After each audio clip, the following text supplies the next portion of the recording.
Hi, I'm Mark Chandler, founder of the International Game Summit on Mental Health, and this is a chat about strategies for mental health wellness in the gaming industry. I'm joined by John Spedley, head of Amazon Game Studios in San Diego, and Yves Crevichet, executive director of Take This. Mental health is a challenge to address in the workplace, and this chat is going to be about how do we create a more supportive and welcoming environment for people experiencing mental illness or mental distress in the workplace. And how do we even get this talk going also?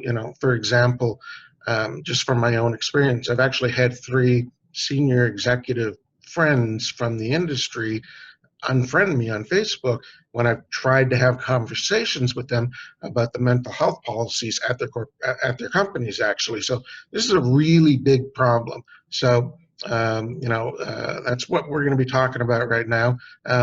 Yves, I'd like you to kind of start off with some of the stats about what we're dealing with in the workplace, and then we can just go on from there. Yeah, absolutely. So at Take This, we are concerned with mental health as it concerns the folks who work in the game industry and the experience they have. And so overall, in the general population, 50% of people will experience some sort of mental health challenge in their lifetime. And that includes anything from a one-time diagnosis related to a stressful incident, say, for example, quarantine, or a long-term mental health diagnosis that requires ongoing support and treatment and sometimes medication and hospitalization.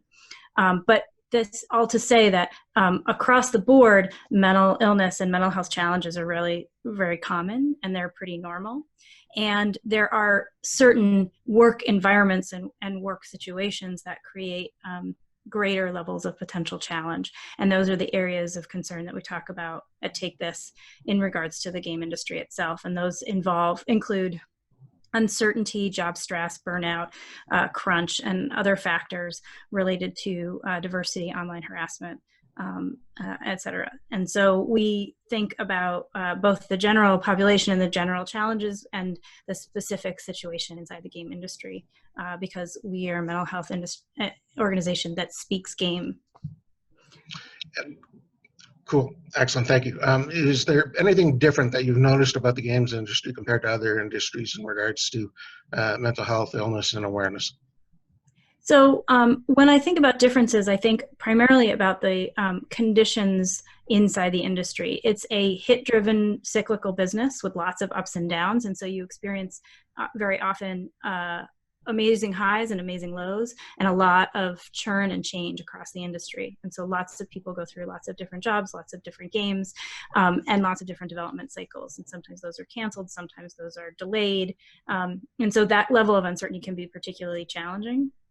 And we also see an industry that plays out online. And so the experience of making games and having them subject to online criticism and often online harassment is another really particularly unique challenge for the game industry. Awesome. John, I'd like to go to you next. Yves brought up some really compelling points there. The cyclical nature of the industry, it's something that is just there. It's probably something we can't ever get rid of. I'm sure it's no different than the movie industry or the music industry. But is there any way that you can see something like that does, cause people with some sort of mental health illness or issue? That cyclical nature can be, very tough for people to handle. Have you, in your many travels for all these companies you've led over the past 25 years or so, have you kind of figured out some sort of way to smooth that curve out, those ups and downs? The gaming industry is like just about any other kind of creative industry in that when we are making things that are very very creative, it requires a lot of focus, a lot of energy. And, just like any other creative industry, there are people in it with depression. And I myself have depression.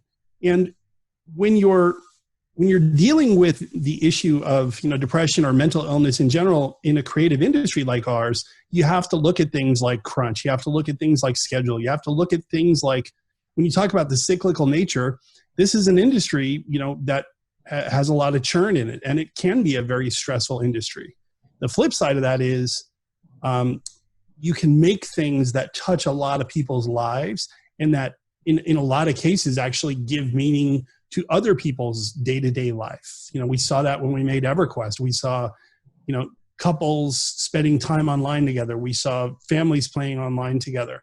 This is an industry that really kind of sees both ends of the spectrum, from creating things where it can be stressful, but it's also a lot of fun, all the way to the consumer where, yeah, they give us feedback in real time. And sometimes that feedback can be a little tough to handle, but it kind of comes with the nature of the job. It was different back then. The culture wasn't nearly as toxic as it is nowadays. And back then, people were willing to help each other. You'd always get these, people would do, I forget what it was, a yell/Y or something like that, looking for help to, help go drag their corpse, /corpse dragging. But Mark, you know what? I'm not sure it's that it's changed. I think it's just gotten bigger. I mean, I think games still offer an amazingly supportive environment and community, and we're actually seeing that right now during this pandemic, is that people are going online because they have to, and they are discovering they're discovering what a lot of gamers have always known, which is that there's really meaningful relationships to be had online, and there's really meaningful relationships to be had through play and through the engagement in these beautiful games. It's just that the internet overall has gotten has matured in a way that can be very, very challenging and unfortunate.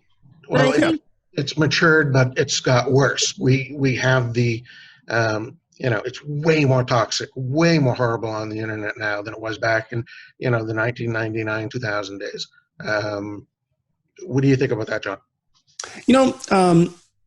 It's interesting. I would say it's changed, but we saw toxicity early on. But, as it relates to mental health, though, I don't think the things that have gotten worse are, there's just a lot more people out there, which means you get a lot more of a big mix of personalities. And what can be challenging for people making these games is not to internalize the criticism that you see every single day online. You see people just saying the worst possible things, and you have to sort of develop kind of a zen about not responding too quickly to that. And you just have to realize that these are just passionate people playing games that you love. How many times have you sat in a movie and just yelled at the movie screen because the character did something so stupid, or playing somebody else's game and you're frustrated with something? The culture that's developed over time, I think, is one where just people feel like they can say anything that they want to. And yeah, that can be challenging, especially for people that are going into it. Maybe they're depressed and they read and they look for criticism. You're reading 20 good things and you look for the one bad thing and you just focus on that. And I see a lot of that. And it is something that you have to spend time talking to your teams about, coaching people not to, internalize too much of it. And meanwhile, I'm trying to follow my own advice, at this time. It can be challenging. John, just to piggyback on that, one of the things that I say in terms of maintaining good mental health and good mental health practices, really it's all about good boundaries, right? That boundaries are hard to maintain. I talk a lot about my own challenge with boundaries as a parent, right? My daughters are behind me, that beautiful picture. And being a parent involves being really clear about your boundaries, and being working in an industry that plays out online means being really clear about your own boundaries and understanding what's relevant and what's not to you, and what to internalize and what not to internalize, And I think you really hit the nail on the head. You have to, that in terms of supporting mental health in a workplace, you need a lot of guidance and a lot of support from your colleagues and your supervisors. Leadership really matters here to identify what is worth paying attention to and what's really not, right? How do we move that forward? How do we set something up, some sort of plan, blueprint for companies to use to start making those steps to help remove the stigma at work, because it is absolutely there. We all know this. I know it because of my own illness. John, I'm sure you know it also because of your illness. I know you're better now because you've, I forgot the name of what Yeah, you do. I've, what the thing that I advocate for this is very simple. It's like just about anything else. You have to manage it and you have to take it seriously. So I'm very open about the fact that I have depression with my teams. I always have been. I encourage people, if they want to and if they're comfortable with it and they just want somebody to talk to about it, I encourage them to do that. I'm super open about it online. And I find that an amazing number of people, because the statistics are very real here, 1 in 6 people in the United States is on an antidepressant. That's a very, very large number of people. And when you look at something like that, and you realize that if you're talking to, a team of 60 people, 10 of those people are gonna be on antidepressants. So I'm just open about it. And I find that when I'm open about it, people just chill on the teams about it. They'll talk to me about it. They'll come up, they'll ask me questions. Even if I'm having a bad day, I'll be open about it. I'll even be open about why. And the only thing that I can do is share my own experience and try to help, kind of the people on the teams that are in the same boat, and just have somebody to talk to. Really, that's 90% of the battle. Yeah, it is. And John, it's wonderful that you have been open about it and that you continue to be. I think that part of the challenge is that not everyone's like you, and that there is a lot of stigma and a lot of fear around coming out and saying the thing and just being really clear about how you're feeling. And there's also a lot of people who don't know what's going on, who because of stigma don't even have the opportunity to understand that they're maybe having anxiety or depression or experiencing some sort of mental distress.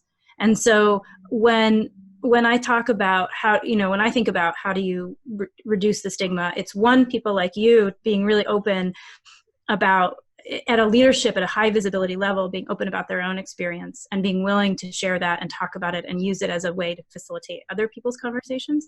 But it's also about increasing the literacy, the mental health literacy of people, so that they understand and have language with which to talk about their own experience and the people around them. And that's not something that everybody has. And those of us who've been down a journey of going to therapy and seeking support and sometimes taking medication, is that we take for granted that level of literacy and awareness. But talking about, and the other thing that I think about is, if we have good representation of mental illness in games, then the very things we make help us to understand and describe our own experience, the things that we play and we make. And so I think that that's actually a really important piece too, is good representation in the very games we make and play. So with what's going on with COVID-19 in the workplace right now, everybody's working from home, and companies that are having to learn how to adapt to what's going on. This brings up something really interesting, because I myself, as somebody with a mental illness, having a 9-to-5 job is impossible. But I can do great, outstanding work. I just can't do it within the confines of something like 9-to-5. Now, we're seeing the world, having to hunker down and having to adapt. And for some companies, it's easier to be able to do that. Other companies, it's really hard. John, how is this working out for you guys? For people being at home, and is this something that if people are, if you're learning from this and seeing a different way you can now go forward with, is this something that you might consider for people that do have some sort of illness at your company, that giving them more flex hours, things like that? Sure. So I'm fortunate because I work for Amazon Game Studios, and Amazon has one of the most liberal work from home policies I've ever seen. And I will say, this situation, although not ideal, is kind of forcing sort of the workflows to get better, but and sort of the day-to-day management to get better. In terms of, kind of what you have to watch out for this work from home thing, what I've seen is, and I can speak personally about this, I can also speak to, some of the some other good friends I have in the industry that share depression. It's it's very important to have a lot of touch points throughout the day. So for example, my team has a 10:30 stand-up meeting where everybody every day. And then we have a 4:30 happy hour, and it's exactly what it sounds like. It's just, you want to talk, about anything. We just sit there, drink beer, and talk together, and don't talk about work as much as just other stuff. We're finding that people need to talk a lot more when they're working from home. And it's a thing that they actually need. They need that interaction. A lot of people are stressing because their kids are home with them. And that's kind of thrown a monkey wrench into it. So in terms of flexible time, that's what's great about working from home, is it lets people do that. And from my perspective, as long as they show up for the 10:30, I'm totally okay with any hours they want to work, as long as they're getting their work done. So I'm lucky enough to work for a company that really supports this. And I think what we're seeing in the industry from friends that I'm talking to at other companies that are going through this is everybody's learning the same thing, and the same things like make sure to talk to your people every day, make sure to have frequent one-on-one conversations. Just sort of the obvious stuff becomes mandatory when you're trying to run a team from home. So far, it's working out pretty well, I have to say. But I have noticed a change from the first few days when it was kind of neat. Oh, cool, we're all working home. Great. That's awesome. To now it's like, all right, I'm prisoner 24601. I am, people feel like they're just stuck at their houses, and that's a frequent topic of discussion. So what I would encourage is that happy hour, that opportunity for people to just blow off steam and talk crap. If they want to talk about, how much they hate having to be their kid's teacher, great. Let them talk about that. Just listen. So a lot of listening is, I think, what's in order of the day now. And it seems to be working out so far. So far, so good. Yeah. John, what you're talking about, I echo as a manager, as a leader, is there's a lot of emotional labor that managers are putting in right now to support their teams. And I'm finding that to be pretty intense emotionally myself. And so the other thing is that I've had to really take kind of another step in terms of the seriousness of my own self-care and how much energy I put into maintaining my own mental health, and then also being really explicit and clear about that with everyone else, so that I show that as a model. So not only is my own self-care really important, but my demonstrating and being clear about that self-care is important. Which leads to another part of this, which is that we are suddenly in a much more personal, blurred boundaries kind of situation, right? All that talking, we're talking about our lives in much more open ways often with our colleagues and with the people who work for us than we would have otherwise, because we have no other choice. Because our work environment is also the environment in which we're living in all the time, and everybody knows about what my daughter needs because she just pops in the middle of some, video conference, at least once or twice a day. And so I think it's both people need a lot more talk and support and one-on-one and just chances to kind of vent. And also people need a lot more modeling of good self-care. And I have a question for you, John, which is, how much are you seeing productivity drop, especially as this goes on longer? Because I think that's going to be a long-term challenge is, wow, people, especially as a parent, I just don't have as many hours in the day. What are you seeing and how is that playing out? So far, knock on wood, we have not actually seen any slowdown in the project itself. What I will say is iteration has slowed down. So the simple stuff, the things where you're like looking over an artist's shoulder and they're trying to show you something and get your take on it. These things take longer now. There's longer back and forth. And I also find that the in-person body language, smiling, that kind of stuff, you have to be a lot more explicit. You have to be a lot more thoughtful about, hey, I really like that. Like, you can't just smile at something. It has to actually, the words need to be said. And people need to feel like, hey, I just tried this thing. What do you think? You got to be able to give them quick feedback. So that's what we're doing a lot of is we're playing our game every day, and we're making sure that we, with each other, and we're trying to keep that constructive feedback loop going. So far, I haven't seen productivity slow down. What I will say is I have seen the number of cycles we iterate go down just naturally because of what I just described. You can't just stare over somebody's shoulder as easily. So, but not as bad as I thought it would. And also with regard to kind of learning about people's personal lives, yeah, we're all learning a lot more about each other's personal lives than we actually probably intend. And that actually has some really good unintended consequences. And, I know it's gotten me a little bit closer to some of the members of my team who I don't know their wife and kids just because they haven't come into the office.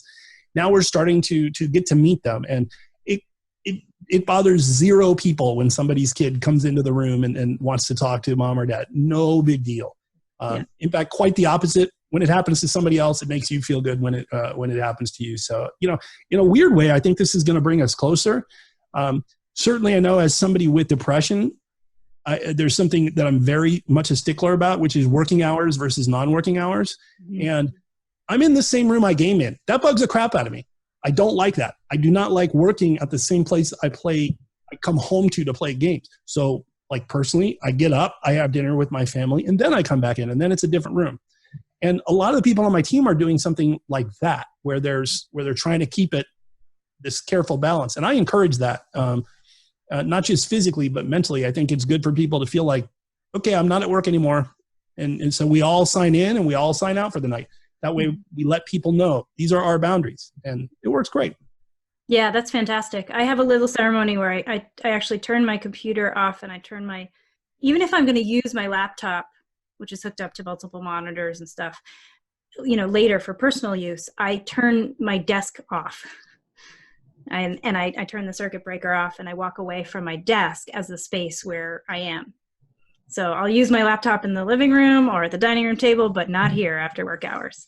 And that, those signals are really important to people.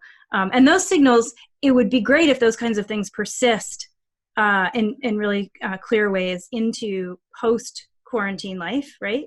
Because those boundaries are good all the time.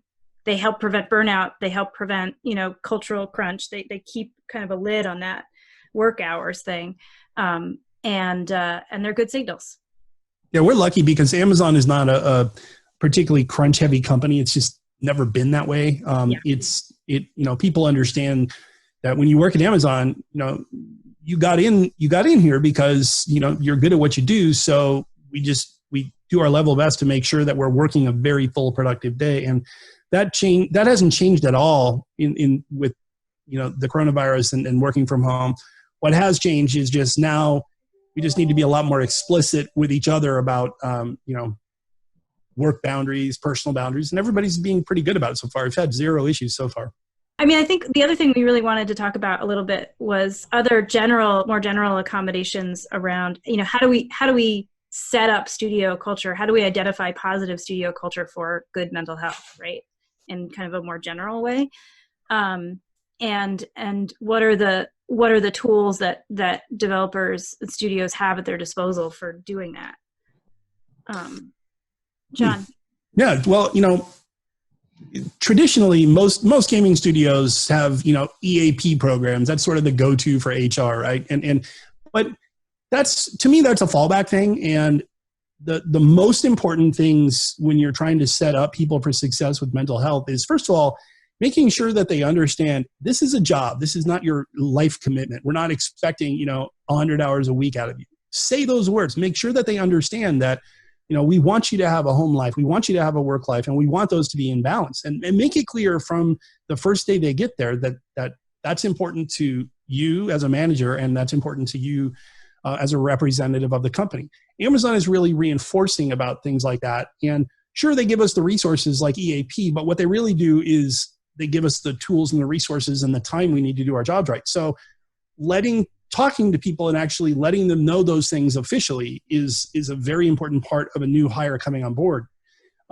Also, I talk pretty regularly about this subject with my team, and I'm open about my own struggles with depression, but I talk in a more general sense than that. Just like, hey, if any of you guys are having any issues, I want you to know that either you can come to me, you can go to the company's resources, or if you just need some extra time and you're dealing with something, just let me know that, and that's cool. So I think saying the things out loud to people really, really matters, especially as a manager, because your words carry more weight because your teams are depending on you for good judgment. And I want people to know exactly what I think on this issue. And so I try to model that for the team. You're a Yeah. unique person though, because you're, a studio manager, studio head, and um, you're not lower down in the ranks. So it's a little bit different for you. Probably was harder for you to get to where you are because of your illness, Sure. but um, it's a little bit different for you because what I see, and one of the things that I've been talking about over the past couple of years is that this isn't really an HR issue. It's more an issue in regards to, if anything, I feel there's going to be where the world is going to create some sort of new position for um, uh, internally, something like chief wellness officer or something like that. If you've ever watched the show Billions, the Oh, character yeah. um, uh, the character Wendy. That's what I'm thinking most companies are going to have. She's kind of there as a doctor, but doesn't act officially as a doctor, but is there also as a performance coach and somebody to talk to and things like that. And that's where I think we really should be heading. I think we need to have somebody that's actually going to be representing the gamers or the gaming industry people themselves, not HR, because HR is actually, representing the company. Well, yeah, I mean, I would say yes and no. I think HR has an extremely important role to play here, but I would say that, but that level of care, especially in larger studios who have that capacity, that's true. But I think the most important responsibility really does, as John said, lie with leadership and managers, and that's setting the tone at the top and and also at mid-level management of walking the walk and saying the things, being explicit, and then living that. Being the actual example of balance, of separating work from home, of treating people with clarity, of being open and receptive to employees' needs. And I think that you change the culture. You set that you put aside the idea of passion, and you instead talk about performance and accomplishments and you let people's personal lives be personal, and you do those things, and then you also, in certain companies where there's capacity, you think about how to ensure wellness more broadly. But I cannot overstate the importance of good, strong leadership when it comes to mental health. We got about maybe a minute left. John, is there anything you'd like to add to this? I really would like to leave by just letting people know that you're not alone. This is, if you're watching this, the odds are this is something that's of interest to you. Maybe you have an issue yourself, or maybe you have people on your team. What I would say is, don't be afraid to talk openly about this. There should be no stigma about it, given how many people have this. We all go through times in our life that are more difficult than others. Be willing to be open and be willing to, share yourself. And if it doesn't have to be with somebody in the company, I really, really encourage people to just take the time to take care of themselves. This is an issue that can be fixed with therapy, with medicine, with many other methods. But you can be your best self for real. Like, you can feel a lot better than maybe what you're feeling right now, and take the actual time to learn about these things. There is definitely a lot of hope, and this is one of those times when I hope people see mental illness for what it really is, just something that needs to be addressed. And it's not a reason for you to worry about somebody unnecessarily, but it is a reason for you to maybe take an extra second and listen and be available and open to people. So, please do take this seriously. Thank you. All right, cool. Excellent. All right, we're going to wrap things up. Eve, thank you very much. John, thank you very much. And thanks to Dean at VentureBeat Summit. And that's it. We're off. Thank you.